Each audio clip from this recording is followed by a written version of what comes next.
This thing has 390,000 miles on it. It's actually a pretty badass truck. I enjoy driving it. It's a blast.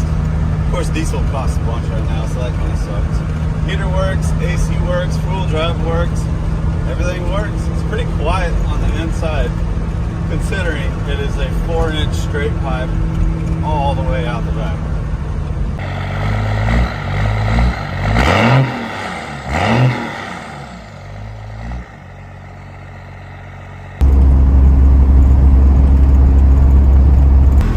As you can tell, it's a little noisy in here.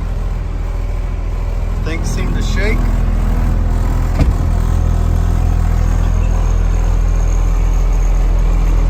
It's about 12 degrees. We got it started. Then it warm up.